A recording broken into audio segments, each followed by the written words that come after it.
거둔다는 이 진리를 왜곡하거나 또 그것을 파괴하고 심지도 않은 데서 거두려고 하는 것은 자기를 속이는 것이고 하나님을 없이 여기는 것이다. 그런 뜻입니다. 콩 심은 데 콩나고 팥 심은 데 팥난다 라는 우리 속담도 있듯이 무엇을 심든지 심은 대로 거두는 것은 망고불변의 법칙이요 진리입니다. 그런데 그것을 부정하고 심지 않은 데서 거두려고 하는 것이 문제라는 것이죠. 그리고 우리는 심때 무엇을 심느냐가 중요합니다. 그래서 8절에서는 그것을 제시해 주고 있습니다. 8절 봅니다. 자기의 육체를 위하여 심는 자는 육체로부터 썩어질 것을 거두고 성령을 위하여 심는 자는 성령으로부터 영생을 거두리라. 육체를 위하여 심지 말고 성령을 위하여 심어라. 그렇게 말합니다. 그럼 육체를 위해서 심는 것이 뭔가? 갈라디아서 5장으로 넘어갑니다.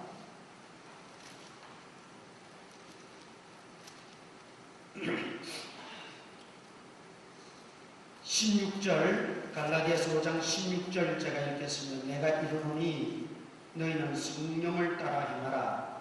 그리하면 육체의 욕심을 이루지 아니하리라. 육체의 소욕은 성령을 거스르고 성령은 육체를 거스르나니 이 둘이 서로 대적하므로 너희가 원하는 것을 하지 못하게 하려 함이니라. 자, 육체의 욕심과 성령의 소욕이 나옵니다. 육체의 욕심을 따라 살아가는 것, 행하는 것, 그것이 육체를 위해 심는 것인데 구체적으로 이제 설명을 하고 있습니다. 19절부터 봅니다. 육체의 일은 분명하니 곧 음행과 더러운 것과 호색과 우상숭배와 주술과, 주술은 전보로 다니고 하는 것, 구다고 하는 것, 또 뭐 타로 정보고 그런 것들을 다 통칭합니다. 원수 맺는 것과 분쟁과 시기와 분냉과 당짓는 것과 분열함과 이단과 투기와 술 취함과 방탕함과 또 그와 같은 것들이라. 이런 것들이 육체의 현저한 대표적인 일들이라는 것이, 이런 일에 바쁘지 말고, 이런 일에 마음 뺏기지 말고, 이런 일에 우리의 시간과 노력, 물질 허비하지 말고 성령의 소욕대로, 성령의 가르침대로, 성령의 인도하심을 따라 행하고 살아라, 그 말이죠. 그래서 육체를 위해서 심는 자는 육체로부터 썩어질 것을 거두고, 여러분 육체의 일을 분명하게 여기 제시해주고 있는데, 이런 곳에 빠지고 이런 일에 빠져서 살아가는 사람들의 결과는 우리가 언할 뻔자. 그러니 이런 것들을 우리가 다 끊어버리고 이제 성령을 위해서 심으라는 것입니다. 성령을 위해서 심는 것은 소극적으로는 이런 육체의 일을 다 청산하고 단절하고, 그것이 소극적인 일이라면 적극적으로는 성령님이 기뻐하시는 대로, 성령님께서 원하시는 대로 그렇게 우리가 살아가야 된다고 말하는 것입니다. 그래서 우리는 다 심는 자들입니다. 이 땅에 우리가 보냄을 받는 그 순간부터 우리는 심는 자들입니다. 농부와 같이 씨를 뿌리는 자들. 그러면 무엇을 심느냐에 따라서 반드시 거두게 되어 있습니다. 농사는 우리가 1년 안에 다 거두잖아요. 또 어떤 경우에 있어서는 3년을 지나야 열매를 얻고 거두는 경우도 있습니다. 또 더 오랜 시간, 더 많은 기간을 보내야 열매를 얻고 소득을 얻는 경우도 있습니다. 시간의 차이일 뿐이죠. 씨를 뿌리고 우리가 심게 되면 반드시 거두게 되는데, 그래서 우리는 농부와 같은 씨를 뿌리는 자들이요, 우리는 심는 자들입니다. 그렇다면 무엇을 심는 것이 중요하다는 거죠. 무엇을 심는? 우리 그리스도인들은 육체에 썩어질 것들, 육체에 아무런 소망이 없는 것들, 그런 것들을 이제 다 청산하고 버리고 성령님께서 기뻐하시는 성령의 열매를 맺으면서 우리가 성령을 위해서 또 성령으로 심어야 될 줄 믿습니다. 그런 가운데 특별히 한 가지 예를 들고 있습니다. 9절 봅니다. 오늘 본 9절, 우리가 선을 행하되 낙심하지 말지니 포기하지 아니하면 때가 이르매 거두리라 그랬어요. 성령을 위하여 심는 것 중에 하나도 바로 선을 행하는 것입니다. 우리의 이웃들에게 착한 일을 행하는 것입니다. 우리 성도들 간에 믿음의 가정들에게 할지니라 10절에 그랬죠. 10절에 보면 그러므로 우리는 기회 있는 대로 모든 이에게 착한 일을 하되 더욱 믿음의 가정들에게 할지니라. 이 말은 가까이 있는 사람부터 하라. 가까이 있는 사람들부터 착한 일을 하고 선한 일을 하고 그들을 위로하고 그들을 격려하고 그들을 물심양면으로 알게 모르게 기도로 뒷받침해주고 또 물질로도 돕고 내 마음으로도 말 한마디라도 우리의 어떤 모든 노력을 기울여서 선한 일을 힘쓰라는 것입니다. 그것이 성령을 위하여 심는 행위이라는 말이죠. 한 가지 예를 그렇게 들고 있는 것입니다. 그러므로 우리는 기회 있는 대로, 오늘 10절에 그랬죠. 기회 있는 대로. 이 말은 두 가지 의미가 있습니다. 첫째는 시간이 짧다는 것입니다. 이제 그 기회가 언제 사라질지 모른다는 뜻입니다. 시간이 얼마 남지 않았다는 것입니다. 우리가 성령을 위하여 심고 성령님이 기뻐하시고 하나님 기뻐하시는 일들을 행하고 이웃을 섬기고 사랑하며 착한 일을, 선한 일을 베풀 날도 얼마 남지 않았다는 것입니다. 기회가 얼마 남지 않았다는 것입니다. 언제 그 기회가 떠나가 버릴지 몰라요. 그래서 기회 있는 대로 이제 기회가 얼마 남지 않았으니 그런 의미로 받아들여야 됩니다.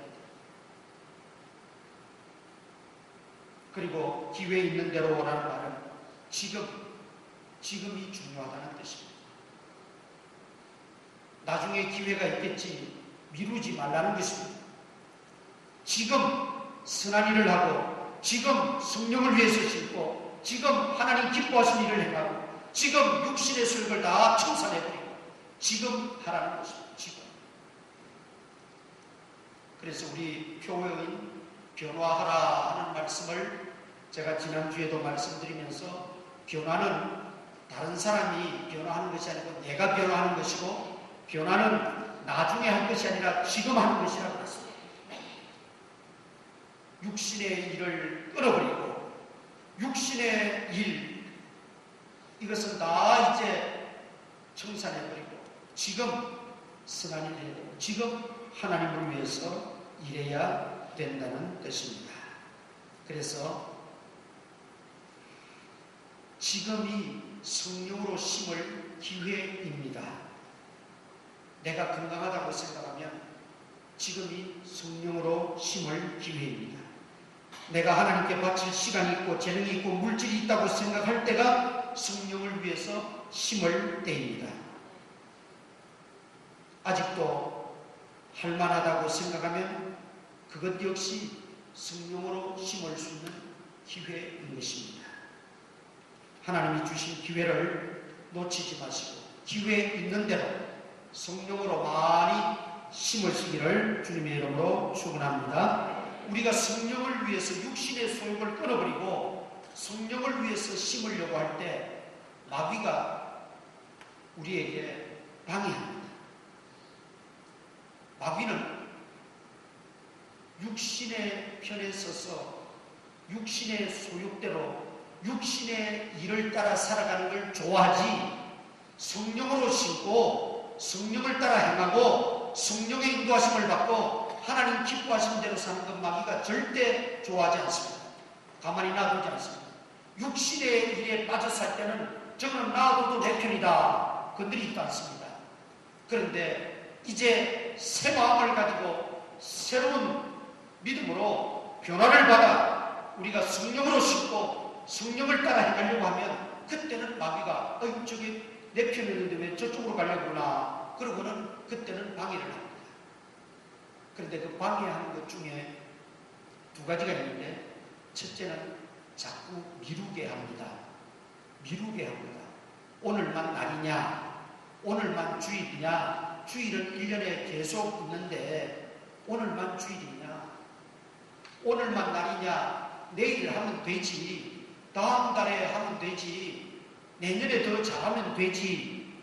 마귀가 우리가 선한 일 하고 성령으로 심으려고 할 때 가져오는 그 방해 공작 첫 번째가 미루게 하는 겁니다. 미루게 하는. 그런 마음이 들거든 지금 해야 된다는 걸 꼭 기억하시고, 지금부터요. 내일은 내 날도 아니거니와 내일로 또 미루자고 생각하는 것은 마귀에게 속는 겁니다.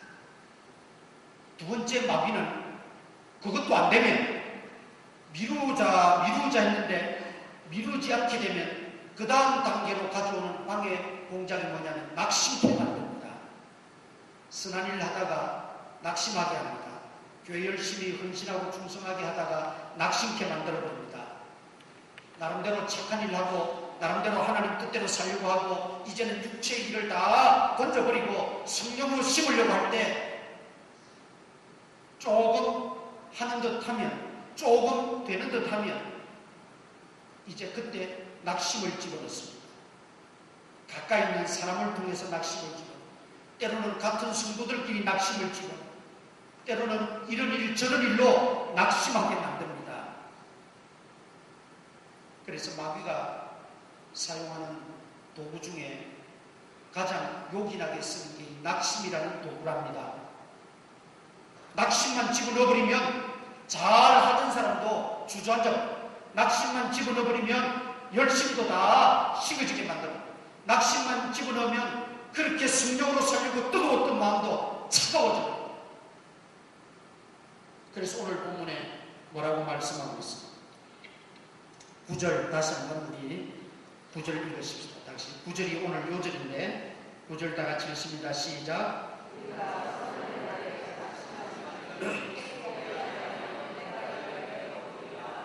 선을 행하되 하나님 뜻대로 살되 하나님 말씀대로 살되 성령으로 쉴때 선한 일을 하되, 어떤 일을 하든지 우리가 주의 뜻을 따라 살려고 하고 좀 성도답게 살아보려고 하고 좀 말씀대로 이제 살아보려고 하면 꼭 낙심케 만든다.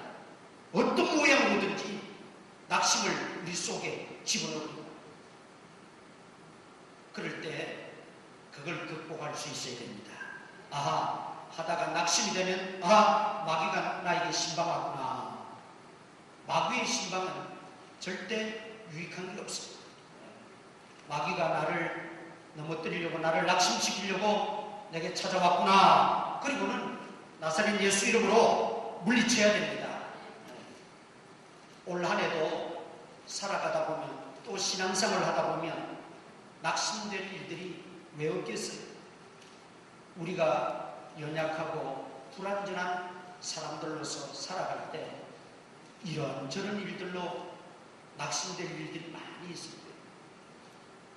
내 내부적에서 일어나는 요인으로 인해서 낙심도 되고, 사람으로 말미암은 낙심도 되고, 이런 일 저런 일들로 인해서 이런 환경 저런 환경 때문에 낙심될 일들이 많이 있을 거예요. 그러나 어떤 경우에서든지 올 한 해 낙심하지 않고 모든 것을 이겨내고 승리하는 여러분 되시기를 축원합니다. 낙심은 두말할 것 없이 마귀가 우리를 넘어뜨리기 위해서 가져오는 마귀의 고도의 무기고 전략이라 우리가 그거 하나 분명히 붙잡으시오. 낙심하지 아니하면 우리가 주를 위해 헌신하고 주님 몸된 교회를 섬기고 또 이웃을 향해서 선한 일을 하고 누가 알아주지 않아요. 몰라요. 그러나 하나님은 아십니다. 하나님은 다 아신다고 그랬습니다. 우리가 지지난주에 계속 살펴본 게 그거지. 내가 너의 사업과 인내와 수고와 헌신과 승인과 믿음을 내가 안다 그러셨죠. 다 안다 그랬어요. 주님이 아시고 우리는 그 주님께 맡기고 낙심하지 마. 알아주든 알아주지 않든 인정을 하든 인정하지 않든 누가 칭찬하든 욕을 하든 정말 내가 하나님 앞에서 하나님을 위해서 심고 성령을 위해서 심고 하나님의 선한 뜻을 이루고 선한 행위를 내가 한다고 생각하면 낙심할 필요가 없다. 낙심할 필요가 없어. 그래서 올 한 해 낙심만 하지 않아도 승리합니다. 낙심만 하지 않아도 여러분 반드시 복의 복을 받을 줄 믿습니다. 낙심하지 말아야 돼. 포기하지 아니하면 낙심하게 되면 포기하게 돼요. 처음부터 포기하는 사람은 없어요. 왜 포기하게 되느냐? 낙심하게 되니까 포기하는 거예요. 낙심이 되니까 포기하는 거예요. 포기하면 응답받을 수 없습니다. 포기하면 열매를 기대할 수 없어요. 포기하면 성취될 수가 없습니다. 포기하면 이룰 수가 없어요. 낙심하지 않고 포기하지 아니하면 때가 이름에 여기 보니까 거두리라. 심은 대로 거둔다는 것입니다. 때가 되면 심은 대로 거둔다는 것입니다. 그래서 오늘 제가 성경을 통해서 이 구체적인 실례를 하나 좀 보여드리려고 합니다. 자, 그 하나 띄워주실래요? 보입니까? 색깔을 그렇게 해서 다시 한번 띄워보세요.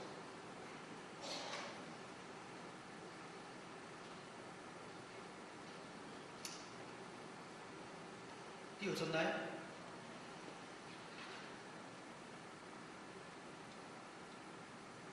안 됩니까? 집사님.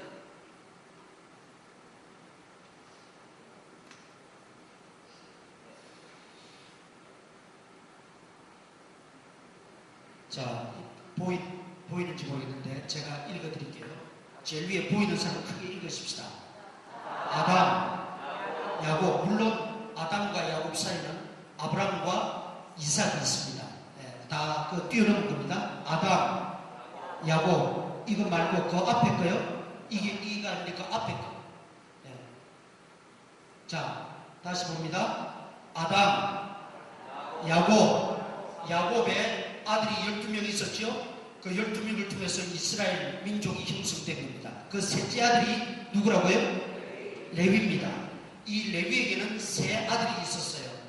첫째 아들이 게르솜이라고도 합니다. 둘째가 고핫, 그핫이라고도 합니다. 세 번째가 머라리 아들이 있었어요. 그 둘째 아들 고핫의 후손이 아므람입니다. 아므람이 누구냐면 아론과 모세, 미리암의 아버지입니다. 아므람과 요게벳을 통해서 아론과 모세와 미리암이 났죠. 자, 시대가 1500년이 지납니다. 모세와 아론의 후손이 누구냐면 1500년이 지납니다. 사가랴 제사장과 엘리사벳입니다. 그리고 그 사가랴 제사장 엘리사벳을 통해서 누가 태어나나요? 세례자 요한이 태어납니다. 세례자 요한은 예수님이 뭐라고 평가하셨어요? 여자가 낳은 자 중에 이보다 큰 이가 없다. 그러니까 사람 중에는 최고라는 것입니다. 그런 칭찬을 예수님으로부터 받았습니다. 자, 제가 이걸 보여준 것은 제사장의 계보입니다. 자, 레위, 야곱의 셋째 아들 레위는 창세기 49장에 가면 야곱이 숨을 이제 곧 거두면서 아들들을 다 불러가지고 축복 기도를 합니다. 그죠? 그 축복 기도하는 장면이 나와요. 그런데 이 레위는 아버지에게 축복 기도 받으러 갔다가 저주 기도를 받았어요. 왜 저주 기도를 받았느냐? 누이 동생 디나가 강간을 당해가지고 온 집안이 발칵 뒤집혀졌잖아요. 그때 너무 화가 나가지고 형 시므이하고 레위가 수단을 피웁니다. 우리하고 서로 통혼하려면 남자들은 할례를 다 받아야 된다. 그러니까 여자들이 없는 그 세겜 족속에서는 여자들이 필요하니까 남자들이 다 할례를 했어요. 할례를 받고 고통 중에 있을 때 시므이와 레위가 칼을 들고 가서 그 남자들 다 죽여버렸어요. 보복을 했다는 거죠. 그게 야곱은 두고두고 잊을 수 없고 가슴 아픈 사건이었어요. 아버지로서. 그 순간을 참지 못하고 견디지 못하고 보복을 했으니 보복당한 그들, 그리고 그렇게 보복했다고 소문이 나면 그 이웃의 주변에 있는 부족들이 이 야곱 집안을 그냥 놔두겠어요. 그러니까 야곱이 밤잠을 못 자면서 고통스러워 괴로워했던 거예요. 그래서 그 레위에 대해서는 굉장한 아들이었지만은 이게 아주 각인이 되어 있었어요. 존엄하고 각인이 되어 있었어요. 그래서 마지막 숨을 거두면서 축복 기도하라고 다 모아놓고는 창세기 49장에 보면 레위에게는 저주 기도해버립니다. 저주 기도를 해버려요. 레위가 충격적으로 받아들인 거죠. 다른 형제들은 자손 때까지 잘 되기를 위해서 기도해 주었는데 자기에게는 저주 기도를 하니 이게 보통 일이 아니죠. 그때 큰 충격을 받고 마음을 다짐하게 됩니다. 아버지가 저렇게 저주 기도했으니 내가 이것을 벗어날 길이 뭔가? 벗어날 길이 뭔가? 내가 하나님 앞에 회개해야 됩니다. 자기의 그 모든 잘못된 보복했던 사람을 살해했던 그것을 회개합니다. 회개하고 여호와의 편에 서게 됩니다. 그 레위가 여호와의 편에 서게 되는 장면이 이제 나오는데 한번 우리 찾아보겠습니다. 출애굽기 32장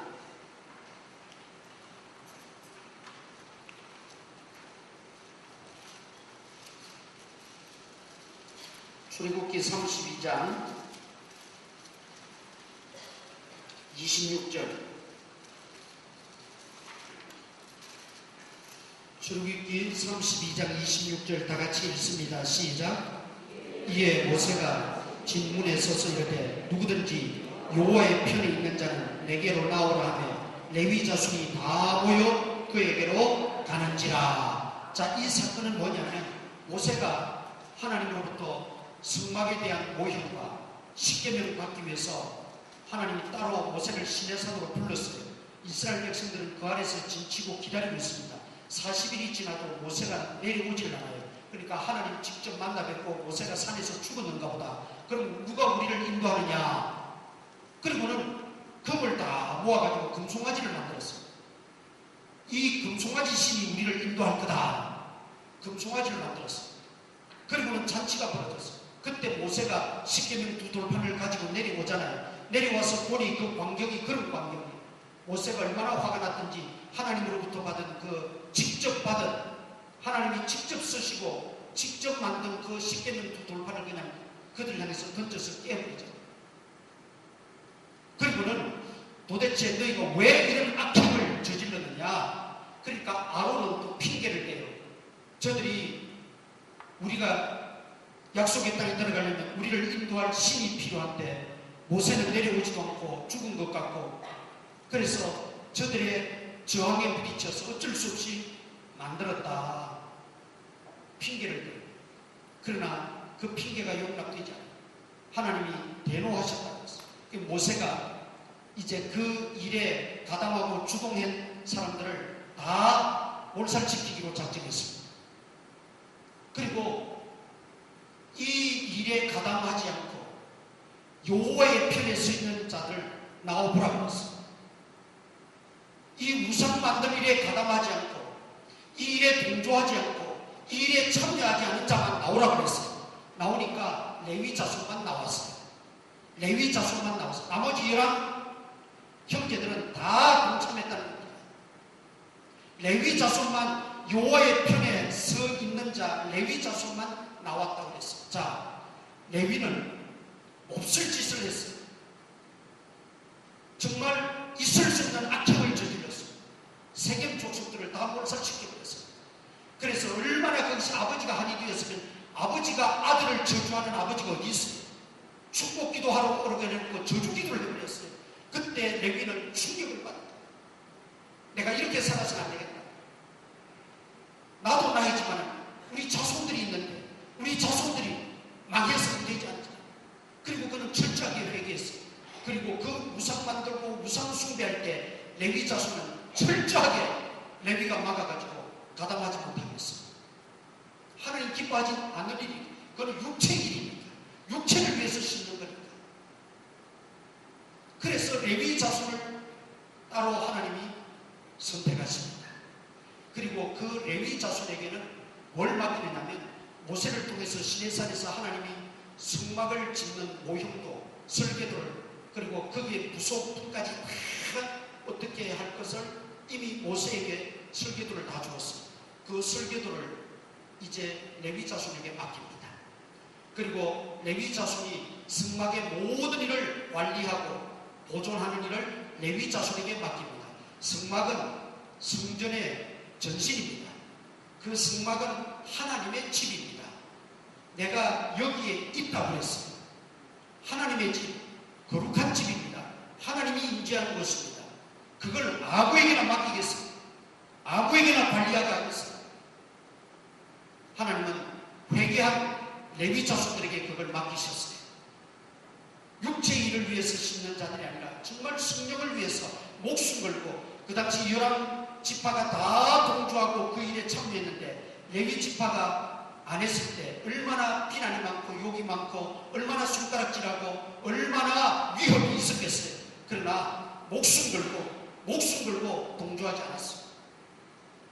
그랬더니 하나님께서 자기 편에 여호와의 편 자기 편에 선 레위 사람을 가장 고귀한 이 성전의 일을 맡겨주셨어요. 그리고 그 레위에게 세 아들이 있었어요. 이 세 아들이 그 일을 다 맡아서 하게 되고 또 그의 아들들이 이어서 계속해서 그 일을 하게 됩니다. 특별히 둘째 고핫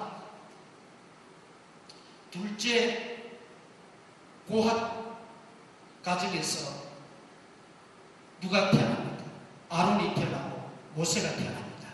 아론은 누굽니까? 초대 제사장입니다. 하나님께서 그렇게 성령으로 심고 육체의 일을 벗어버리고 하나님 편에 서서 일하는 그 가문을 하나님이 택하셔서 제사장 가문으로 세우게 됩니다. 제사장 가문으로 세우게 됩니다. 이스라엘의 역사는 두 종류의 세력에 의해서 유지되어졌습니다. 제사장 계보가 있고 왕권이 있습니다. 왕의 계보가 있습니다. 이 두 계보에 의해서 이스라엘은 움직여졌고 세워진 나라입니다. 그런데 그 영적 지도자의 제사장 계보를 그 레위 손에서 하나님이 세우셨다는 거예요.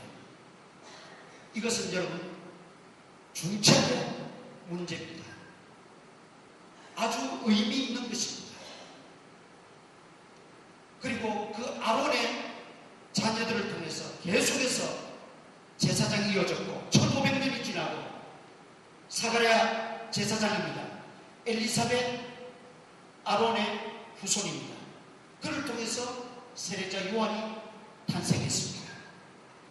1500년 동안 몇 명이 그 제사장 가문을 이어왔습니다. 그리고 세례 요한은 여자가 낳은 자 중에 가장 큰 자라고 하는 명예와 이 놀라운 축복을 누리게 되는 것입니다. 그런데 고핫을 이야기하는 겁니다. 둘째 고핫. 둘째 고핫은 특별히 성전에서 무슨 일을 했느냐? 법궤를 관리하고 법궤를 이동하고 법궤를 보존하는 일을 고핫 자손이 했습니다. 물론 게르손과 머라리도 성전의 모든 기구와 덮개, 성전의 일체를 이 세 아들이 다 감당합니다. 그런데 고핫 자손은 특별히 그 중에서도 법궤를 담당하는 자손이었습니다. 여러분, 법궤는 어떻게 이동시켜야 됩니까? 법궤는 메고 이동하는 겁니다. 수레에 싣고 가는 것도 아닙니다. 끌고 가는 것도 아닙니다. 고핫 자손만이 메고 그것을 이동해야 돼요. 그리고 그 법궤는 지성소에 잘 안치해야 되고 또 그 법궤를 손을 대거나 법궤에 어떤 경건치 못한 일을 하게 되면 그 자리에서 즉시 죽기 때문에 얼마나 신중하게 다루어야 되는지 몰라요. 그 일을 고핫 자손이 했어요. 여러분, 이 법궤를 다루고 법궤를 보존하고 법궤를 관리하고 법궤를 이동하는 일은 생명을 내놓고 해야 됩니다. 생명을 내놓고. 이것은 그냥 쉽게 하는 일이 아니에요. 생명을 내놓고 하는 일이에요. 그래서 이 일이 바로 민수기 4장에 나옵니다. 찾아보십시오. 민수기 4장.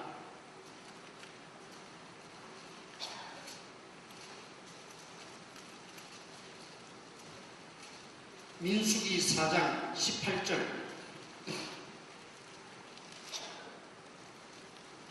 자, 제가 읽을 테니까 잘 다 찾아보세요. 민수기 4장 18절. 너희는 고핫 족속의 지파를 레위인 중에서 끊어지게 하지 말지니 그들이 지승물에 접근할 때 그들의 생명을 보존하고 죽지 않게 하기 위하여 이같이 하라. 아론과 그의 아들들이 들어가서 각 사람에게 그가 할 일과 그가 맬 것을 지휘하게 할지니라. 그들은 잠시라도 들어가서 성소를 보지 말라. 그들이 뭐하리라? 죽으리라. 여러분, 고핫 자손이 맡은 직무는 자칫 잘못하면 죽을 수 있는 일입니다. 그래도 게르손이나 머라리가 하는 일은 그렇지는 않습니다. 그런데 고핫 자손이 맡은 일은 얼마나 신중해야 되고 엄중한 일이었으면 하나님이 모세에게 지금 일러주는 거예요. 레위 자손 중에 고핫 자손이 이 일을 하는데 죽지 않게 하라는 겁니다. 죽지 않게. 그러니까 고핫 자손 입장에서 보면 하나님의 이 맡겨진 일을 하는데 죽을 수도 있다는 겁니다. 일을 하다가 죽을 수도 있다는 겁니다. 실제로 아비나답 제사장은 죽었습니다. 성경이 죽었잖아요. 아론의 두 아들 제사장은 결국 그 일을 소홀히 여기고 잘못 행하다가 실제로 죽었습니다. 죽을 수 있는 일이에요. 다시 말씀드리면 생명을 내놓고 하는 일이라는 겁니다. 그런데 고핫 자손이 놀라운 것은 성경을 여러분 읽어보시면 저 고핫 자손이 얼마든지 불평할 수 있어요. 원망할 수 있어요. 아들이 셋인데 왜 형님도 있고 동생도 있는데 왜 내게 이런 막중한 일을 맡기고 이런 어려운 일을 맡기고 생명이 왔다 갔다 하는 생사꾼이 달린 이런 일을 왜 나에게만 맡깁니까? 불평할 수 있고 원망할 수도 있어요. 그런데 성경에 불평 한마디 원망 한마디 하지 않고 그 일을 묵묵히 수행합니다. 광야 초기에 하나님으로부터 성막의 모형들을 받아서 만들게 됩니다. 그리고 광야에 행진하는 동안 그 성막이 중심이 됩니다. 광야를 벗어나 가나안 땅에 들어가서도 그 성막이 중심이 됩니다. 그리고 솔로몬 성전 짓기까지 성전의 모형으로서 그 성막은 존재합니다. 그리고 성전으로 다시 성격되어지게 됩니다. 여러분, 고핫 자손이 그 수백 년의 기간 동안 한 번 불평할 만도 한데 한 번 어렵다고 할 만도 한데 한번 하기 싫다고 할 만도 한데 그 일을 죽기를 각오하고 그 일을 수행했습니다. 그 일을 감당했습니다. 하나님께는 공짜가 없습니다. 하나님은 그걸 보십니다.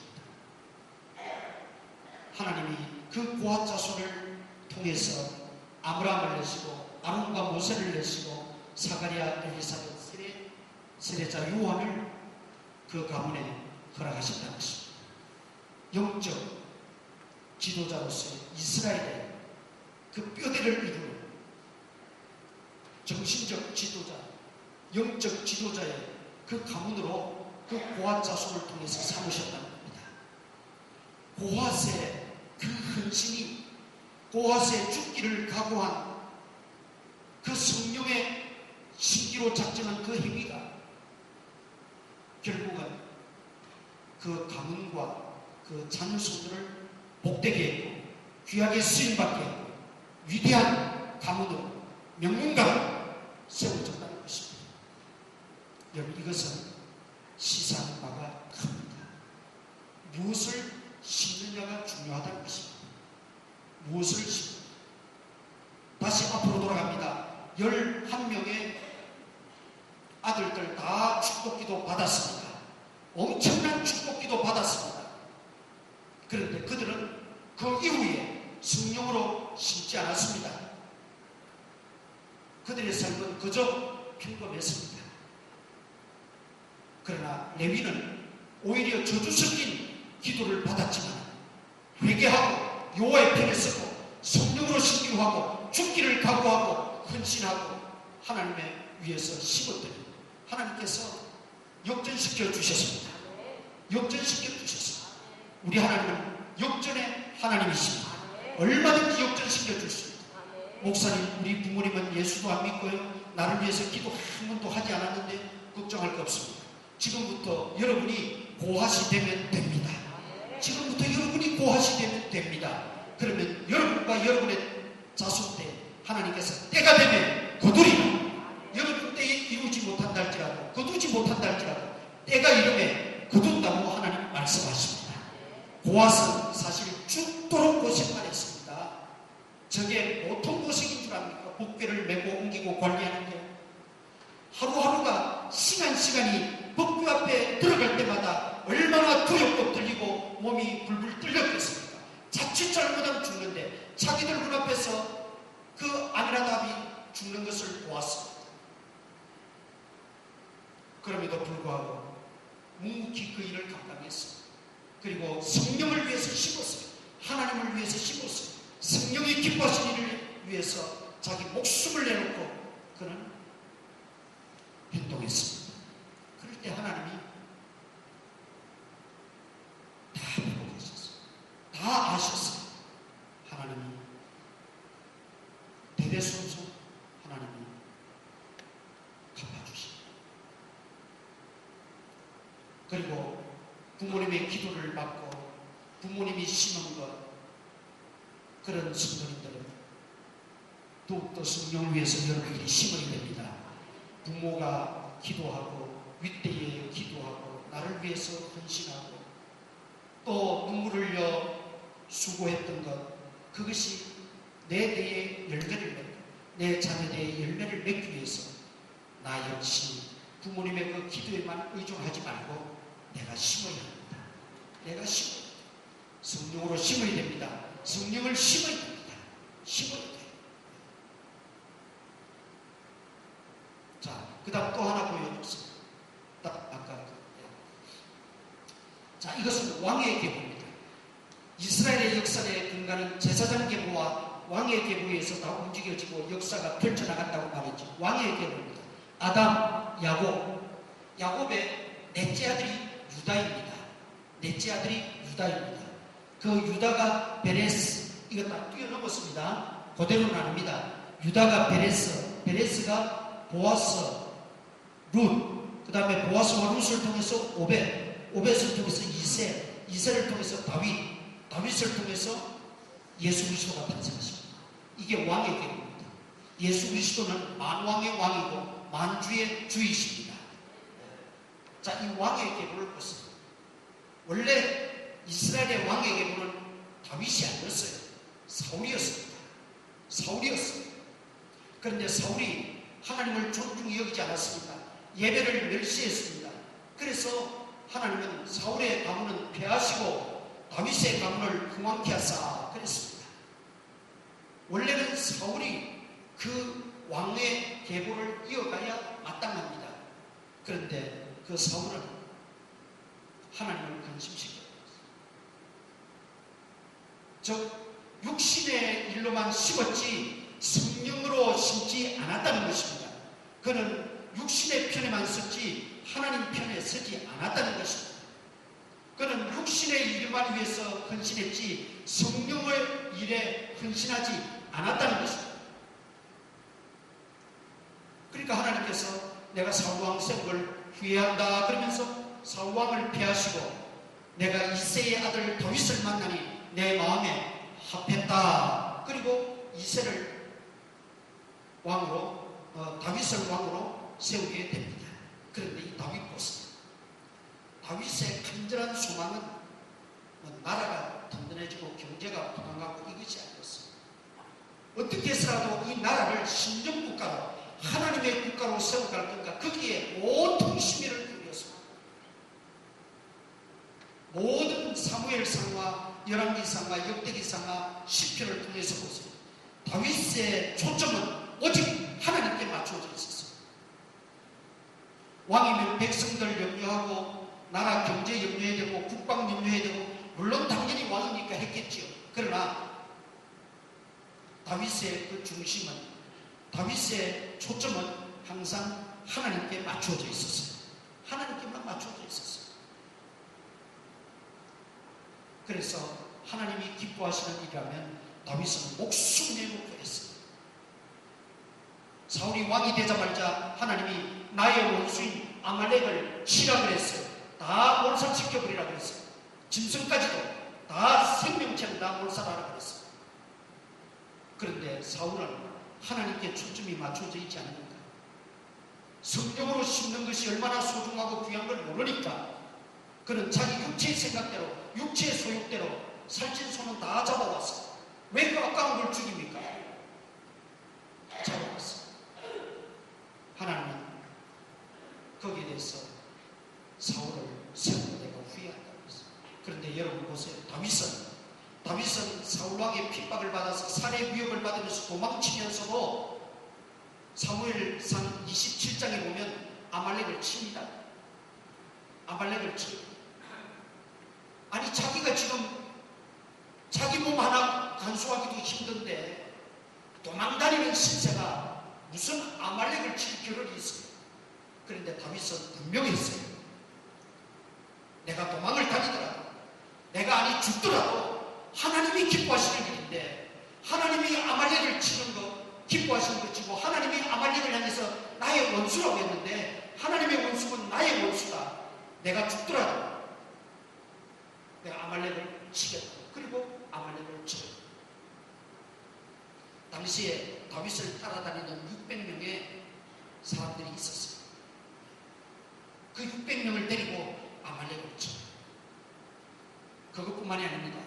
다윗은 제일 일평생 소원이 뭐였어요? 성전을 하나 짓는 거였어요. 이제 모세를 통해서 성막이 왔고 이제 정식 성전을 지어야겠는데 왕궁은 이렇게 화려하고 편안하고 좋은데 이 법궤가 저런 성막이 있어서 되겠는가? 성전을 짓기로 생각합니다. 그리고 은과 금과 모든 물자를 완비합니다. 다 준비해 놓습니다. 그리고 성전 지으려고 하는데 하나님이 뭐라고 말합니까? 너는 지을 수 없다고 말합니다. 왜? 전쟁터에서 피를 너무 많이 흘렸기 때문에. 물론 전쟁에서 죽이고 다치고 하는 것은 부득이한 상황입니다. 그럼에도 불구하고 성전은 하나님의 집입니다. 거룩한 집입니다. 그래서 성전이에요. 그래서 유효화를 방문하고 피를 많이 흘렸기 때문에 너는 지을 수 없다고 말합니다. 얼마나 실망이 컸겠어요. 얼마나 낙심이 컸겠어요. 왜? 일평생 소원이 그거였고 기도 제목이 그거였고 그걸 위해서 일평생 다 바쳐서 준비해 놓았습니다. 하나님의 명령만 떨어지면 다 다 지을 수 있습니다. 그런데 하나님은 노 해버리십니다. 얼마나 낙심이 되었어요. 얼마나 원망스럽겠어요. 하나님이 내 심정도 몰라주고. 그러나 다윗은 그 하나님이 노 하실 때 하나님 앞에 그대로 굴복합니다. 하나님, 내가 하나님 뜻에 따르겠습니다. 그리고 아들에게 유언을 하고 아들에게 그 모든 물자를 다 넘겨줍니다. 그래서 솔로몬이 그 성전을 짓게 되는 것이죠. 그런데 중요한 것은 하나님이 이렇게 말씀하십니다. 너의 그 마음은 내가 받았다. 너의 그 마음은 내가 받았다고 하나님 말씀합니다. 실행에 옮기지 못했지만 하나님을 사랑하는 그 마음, 하나님 편에 서서 행동하는 그 다윗, 그리고 성령으로 심고자 하는 그 다윗의 신앙을 하나님은 받으셨다는 겁니다. 받으셨다. 그리고 너와 내 집에 왕위가 끊어지지 아니하리라 그랬어요. 너와 내 집에 왕위가 끊어지지 아니하리라. 그리고 그 다윗을 통하여 만왕의 왕이신 예수 그리스도가 탄생하게 되었습니다. 아브라함과 다윗의 자손 예수 그리스도의 계보라. 자, 여러분, 제가 왕의 계보 다윗을 대표로 들었고 제사장의 계보에 고핫을 대표로 들어서 설명합니다. 이들은 심었습니다. 열심히 심었습니다. 부지런히 심었습니다. 그런데 무엇을 심느냐가 중요합니다. 육체의 일을 위해서 심는 자는 그 썩어질 것 거두고 다 허망하게 끝나버립니다. 성령을 위하여 그들은 심었다는 것입니다. 하나님을 위해서 심었다는 것입니다. 하나님 편에 서서 심었다는 것입니다. 하나님의 나라를 위해서 심었고 그 나라와 그 일을 구하고 심었고, 요즘 말로 신약적 표현으로 말하면 주님의 몸된 교회를 위해서 심었고, 복음을 위해서 심었고, 이웃을 위해서 심었고, 약한 자를 위해서 심었고, 가난한 자들을 위해서 심었고, 소외된 자들을 위해서 심었다는 것입니다.